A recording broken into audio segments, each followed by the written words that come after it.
Good morning guys, welcome to my channel Shiksha with Kapil sir. Shiksha with Kapil sir में आप सभी का स्वागत है। The chapter which I have taken for you today, that is the footprints without feet by H.G. Wells. This is the fifth chapter of your book, Footprints Without Feet. This time the name of the book and the chapter's name is somehow the same. So before jumping onto the text, I'll put some light again on the title of this story. That is Footprints Without Feet. इसका मतलब है कि जो पाँव के जो marks हैं वो हैं, लेकिन वहाँ पे फीट नहीं है, बिना फीट के। Like is it possible? What do you think about this? Not possible. तो फिर ऐसा नाम क्यों है? ऐसा कि फुटप्रिंट्स तो है लेकिन उसका फीट जिसके हैं वहाँ पे वो नहीं है, या वो व्यक्ति नहीं है। या फिर हो सकता है कि व्यक्ति वहाँ पे है लेकिन वो हमें दिख नहीं रहा है ना। So this is the story that जिसके पाँव के निशान हैं वो व्यक्ति किसी को दिखता नहीं है, वो इनविजिबल है। ठीक है, तो ये इसका यहाँ मैं थोड़ा बैकग्राउंड बताया था इसको, so that it be very easier for you to understand the story. There is a scientist who can be invisible because he had invented somehow a sort of medicine by taking that medicine he can be invisible. So वो बिल्कुल invisible हो सकता है उस drug को लेने के बाद, और उसके बाद इनविजिबल होने के बाद क्या क्या दिक्कतें उसके साथ आती हैं, जो सब भी होता है वो इस चैप्टर में हम अभी आगे देखने वाले हैं। The story opens with the scene जहाँ पर एक पाँव के निशान हैं और दो लड़के उसको देख रहे हैं। अब देखिए, जो पाँव के निशान बनते जा रहे हैं वहाँ पर कोई व्यक्ति वहाँ पे मौजूद नहीं है। तो that is why the boys got really shocked के मार्क्स तो आ रहे हैं लेकिन जिसके मार्क्स होने चाहिए वो व्यक्ति वहाँ पर कोई भी नहीं है। सो सोचते हैं कि वेयर वाज द मैन, इंसान का है जिसके पैरों के निशान अभी यहाँ पर आ रहे हैं। इतने में ही सोच रहे होते हैं, इतने में ही फ्रेश मार्क्स वहाँ पर बन जाते हैं पैरों के निशान के। And again they got shocked the boys that what is happening, क्योंकि वहाँ पे व्यक्ति कोई है नहीं लेकिन फिर भी निशान जो है पैरों के वो बनते जा रहे हैं। इतने में जो निशान है वो बढ़ते हैं किस तरह? अब जो निशान है जो पैरों के वो मड के हैं, कीचड़ लगा हुआ है, और फिर वो निशान बनाते जा रहे हैं फर्श के ऊपर, मतलब फ्लोर के ऊपर।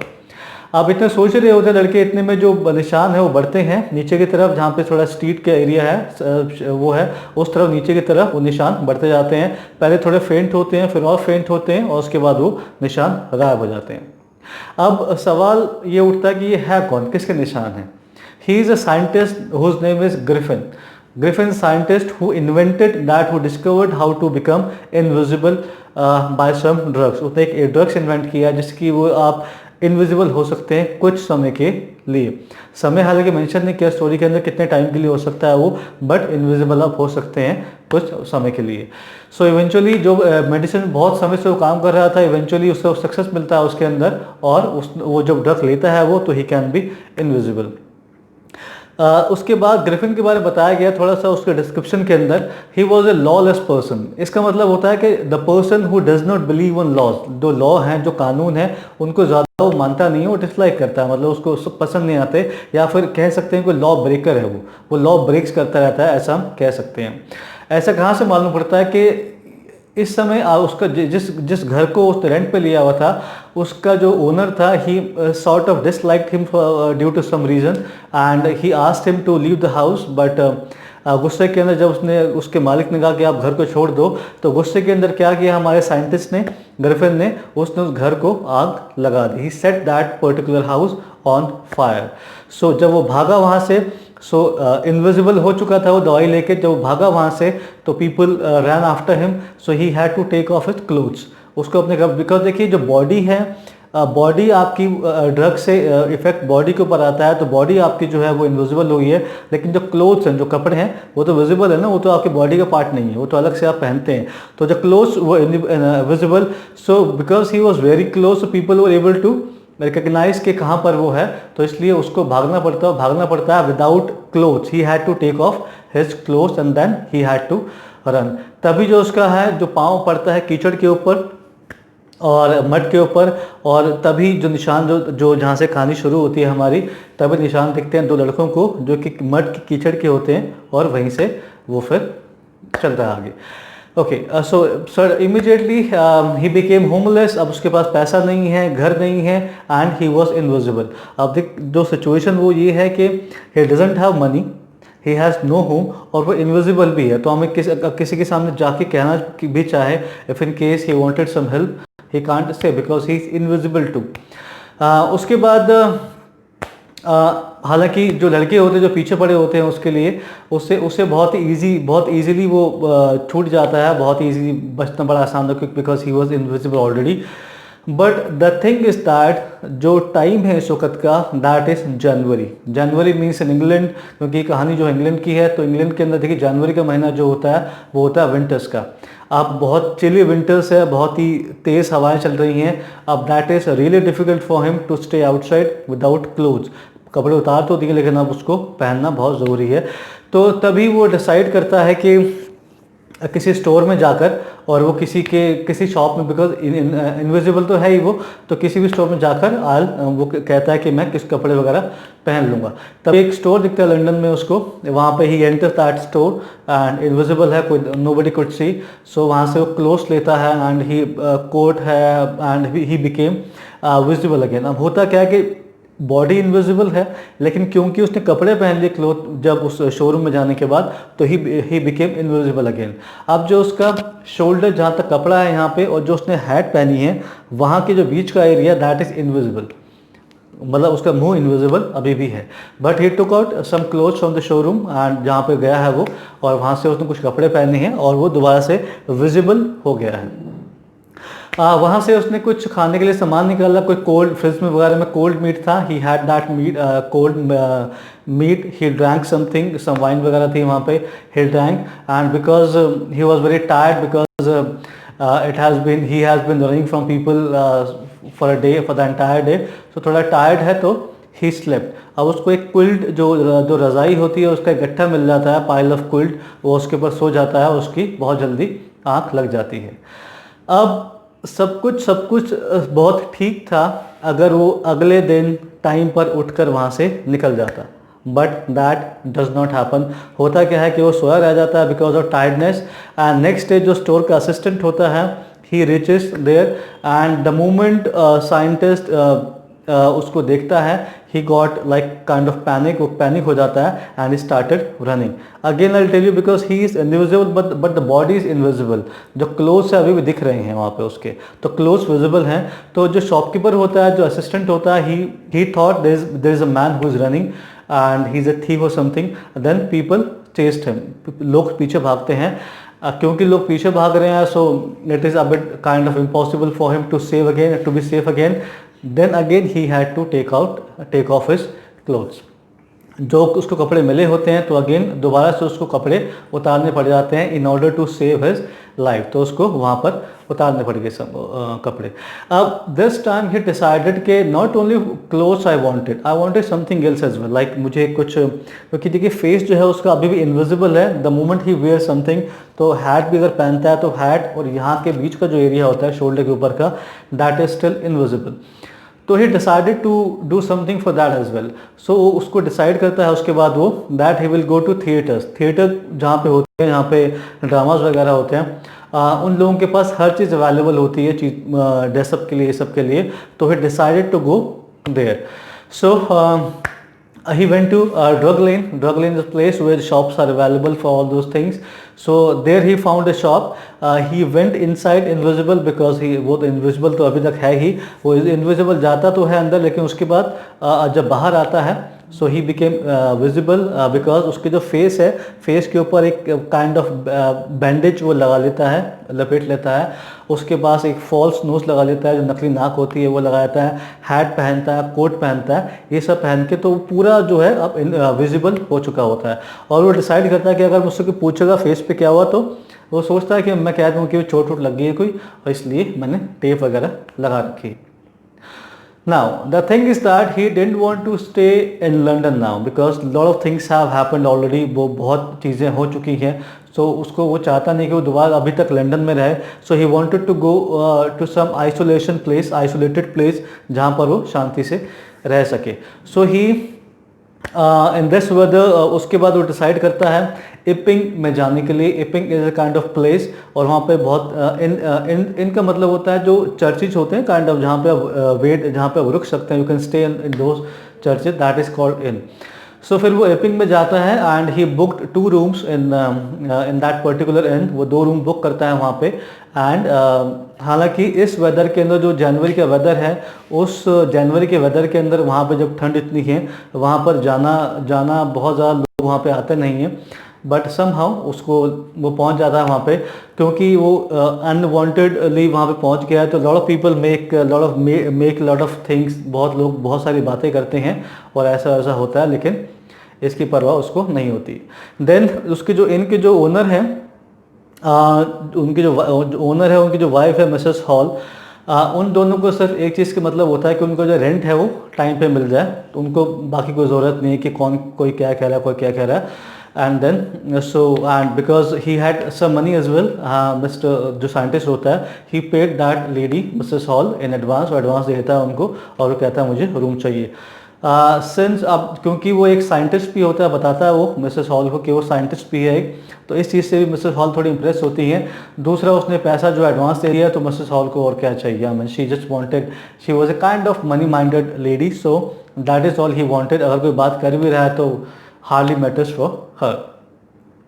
खैर, उसके बाद रेंट वगैरह देने के बाद एडवांस, उसके बाद जो स्टोलन मनी होती है। अच्छा, एक चीज़ और थी यहाँ पे, जब वो I just forgot to mention that, जब वो वहाँ पर जाता है शोरूम के अंदर, वहाँ से वो एक सेफ जो होता है उन पर तिजोरी, मतलब एक वो तो जो क्या नाम, गल्ला जिसको हम कहते हैं पैसे के लिए, उसमें से ही पैसा वो निकाल लेता है। उसी पैसे से यहाँ पर मिसेस हॉल को एडवांस पेमेंट वो कर देता है, ठीक है। लेकिन एडवांस पेमेंट वगैरह करने के बाद, किराया भाड़ा देने के बाद, जब वहाँ से यहाँ तक आता है, तो he must have eaten something as well in on, जो भी है। उसके बाद पैसा थोड़ा ख़त्म हो जाता है, जो स्टोल मनी है वो अब ख़त्म हो गई है। तो इसलिए वो कहता है मिसेस हॉल को कि Mrs hall, I do not have, because जो आगे का रेंट मांगती है वो, तो कहता है कि I do not have the money right now, but my cheques are just about to reach me. मेरे पास कुछ पैसे या कुछ चेक की फॉर्म में कुछ पैसा आने वाला है, तो जैसे ही वो आ जाएगा, I will give you the rest of the payment. तो मिसेस हॉल कहती हैं कि ठीक है, कोई इशू नहीं है। उसके बाद he goes inside his room, the scientist. Next day clergyman एक होता है जो पादरी होता है जो चर्च के अंदर, he is called clergyman. Next day clergyman और उसकी वाइफ को उनके स्टडी रूम से कुछ आवाज़ें आती है बहुत मॉर्निंग के अंदर। बहुत सुबह के टाइम पे क्लेंजीमैन और उसकी वाइफ को उनके स्टडी रूम में से बहुत आवाज़ें आती हैं खटपट होने की, कि कोई सामान यहाँ वहाँ हिला रहा है। So they peeped inside the room, वो झांकते हैं रूम के अंदर, but no one was there. वो डेस्क जो होता है उसके नीचे देखते हैं, but still no one was there, कोई होता नहीं है वहाँ पे। लेकिन जब वो अपना ड्रॉर खोलते हैं तो उसमें पैसे गायब होता है, उसमें पैसा नहीं होता है। इसका मतलब है कि जो पैसा है वो हमारे साइंटिस्ट ने निकाल लिया, क्योंकि he was invisible, so nobody could see him. आवाज़ें सुनाई थी लोगों को, क्लेंजीमैन और उसकी वाइफ को। Little later the same morning, कुछ समय के बाद जो मिसेस हॉल होती है, शी वांटेड टू इंक्वायर, क्योंकि इसी के बाद जो होता है, जो हमारा साइंटिस्ट है वो मिसेस हॉल के पास आता है अपना आगे का पेमेंट देने के लिए। तभी मिसेस हॉल को शक भी होता है कि इसके पास तो पेमेंट थी भी नहीं है, अभी पैसा ही कह रहा था कि I will receive some sort of DDO cheque, so how can you pay right now. So कुछ डाउट होता है, तो उसके चोरी के बाद missus Hall wanted to investigate the matter. So उसका जो रूम होता है साइंटिस्ट का, खुला ओपन होता है वो। So she enters the room, जो मिसेस हॉल है वो इनको इन्वेस्टिगेशन करने के लिए शी एंटर्स द रूम, और जो रूम में सामने बेड के ऊपर एक टोपी हैट रखी होती है। जैसे ही वो जाती है, पहले वो हैट जो है वो हवा में उड़ जाती है और फिर आके उसके फेस पर हिट करती है मिसेस हॉल के। और साथ में मिसेस हॉल के हस्बैंड भी हैं जो देखने के लिए आए हैं अंदर। तभी उनकी जो चेयर होती है, that chair seemed to be alive, वो चेयर लगता है कि चेयर के अंदर जान आ गई। चेयर पहले हवा में उड़ती है, फिर जो उसके पाए होते हैं चेयर के, वो उनकी तरफ आते हैं, in order to, I mean as if the chair would hit them. So घबरा कर वो दोनों they just went outside the room, वो एकदम से रूम के बाहर आ जाते हैं। And missus Hall almost got fainted, I mean उनको एक लगता है कि मिर्गी का एक दौरा सा, मतलब बहुत ज़्यादा हिस्टीरिया काइंड ऑफ फीलिंग होती है उनको कि because she was so scared, because ऐसा होता है कि बहुत कम ऐसा होता है कि चेयर उड़ के और आपको उसमें मारे। तो Mrs Hall is now certain that there is some kind of paranormal activities which are happening in this room, और उसको लगता है कि शायद मेरी माँ इस कमरे में रहती थी, इस चेयर मेरी मदर की, तो हो सकता है कि मेरी मदर की रूह या आत्मा यहाँ पे ना आ गई हो। तभी मिसेस हॉल जब बाहर आती हैं तो इतने में वो दोनों बाहर आ गए। मिसेस हिल गिर जाती हैं, हिस्टीरिया के काइंड ऑफ फीलिंग होती है। तभी जो नेबर्स हैं आसपास के वो ये कहते हैं कि that all is happening because of which craft. Which craft means जादू टोना। जो लोग हैं वहाँ पर वो कहते हैं कि जो भी ये हो रहा है ये एक जादू टोने की वजह से हो रहा है, कि किसी ने ऐसा कुछ टोना कर दिया है, जादू कर दिया है कि कुर्सियाँ उड़ रही हैं और काइंड ऑफ कैप्स जो हैट्स हैं उड़ रही हैं, इसलिए ये सब हो रहा है। लेकिन जब बर्गलरी की न्यूज़ फैलती है, बर्गलरी का मतलब होता है कि when someone enters your house और your room in with the intention of theft something, जब किसी चोरी करने के इरादे से कोई आपके घर के अंदर घुसता है, that term is called burglary. तो उसकी जब र्यूमर फैलती है या न्यूज़ नॉट र्यूमर, जब न्यूज़ फैलती है आसपास, तो फिर सबसे ज़्यादा जो शक है वो ज़्यादा साइंटिस्ट के ऊपर, क्योंकि रीज़न बताया मैंने आपको, क्योंकि उसने पैसा पेश किया एडवांस रेंट, जबकि वो मॉर्निंग में एक दिन पहले कह रहा था दैट मिसेस हॉल से कि पैसा मेरे पास है नहीं, अचानक पैसा कहाँ से आ गया उसके बाद। तो जब ये न्यूज़ फैलती है पूरी, तो उसके बाद जो पुलिस स्टेशन होता है लोकल, वहाँ तक न्यूज़ पहुँचती है, और जो मजिस्ट्रेट होते हैं वहाँ के, वो कांस्टेबल को, मिस्टर जाफ़र को वहाँ भेजते हैं इन्वेस्टिगेशन करने के लिए, और वो कहते हैं कि जो भी ये इनविजिबल मैन है इसको पकड़ कर आप यहाँ पर लेकर आइए। Before constable Jafar reaches there, इससे पहले कि जाफर वहाँ पहुँचते, Mrs Hall wanted to inquire things by herself. वो चाहती थी कि मैं खुद ही चीज़ों को अपने लेवल पे सॉर्ट आउट करूँ या जानूँ उनके बारे में कि क्या है। तो फिर जो साइंटिस्ट से पूछती हैं कि ऐसा कैसे हो सकता है कि कल तक तुम्हारे पास पैसे नहीं थे, अचानक पैसे कहाँ से आ गए, and you came out from the locked room, पहले जो रूम लॉक था उसमें तुम गए कैसे अंदर, और फिर लॉक रूम में से बाहर कैसे आए, ये सब हो क्या रहा है। इतने में जो साइंटिस्ट होता है वो बहुत ही शॉर्ट टेम्पर्ड होता है। हम सबको पता है, जैसे कि हम देखा पहले कि उसने अपने घर को आग लगा दी थी। So he was very short tempered kind of person. तो इतने में पूछ ही रहे होते हैं, इतने में वो जो अपना हैट है वो उतार के फेंकता है, और जो अपने बैंडेज फेस पे लगी होती है उसको उतार के खोलने लगता है, और जैसे जैसे चीज़ों को खोलता है वो वैसे वैसे ही बिकेम इनविजिबल। बिकॉज देखिए अंदर से बॉडी वो इनविजिबल ही है उसकी, लेकिन विजिबल वो सिर्फ कपड़ों से हो रहा है। तो जैसे जैसे चीज़ों को कपड़ों को खोलता है, हैट हटाएगा बैंडेज, तो वहाँ से वो इनविजिबल होना शुरू हो गया। इतने ही मिस्टर जो कांस्टेबल हैं वो वहाँ पहुँचते हैं, and he wanted to arrest because he was a very noble and very loyal employ of the police, and because magistrate ने ऑर्डर दिया है तो he wanted to arrest the scientist at any cost.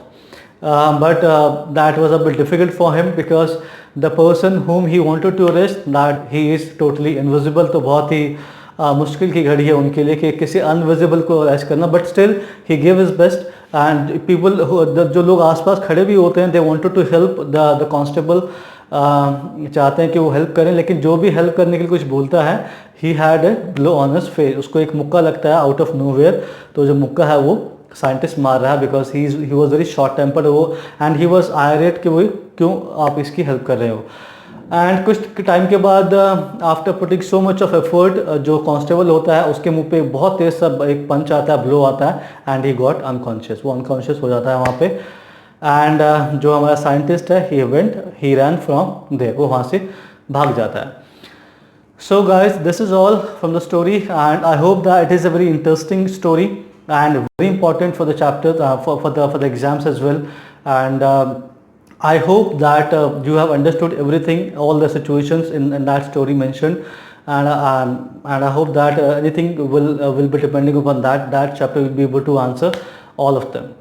So guys, this is all about me. I'll keep on coming with my new videos, and please do not forget to subscribe my channel. Link is given below. This is the only motivation I have this point of time. So please subscribe my channel, like my videos, and I'll soon come back with my new video. Till then, thank you so much. Bye.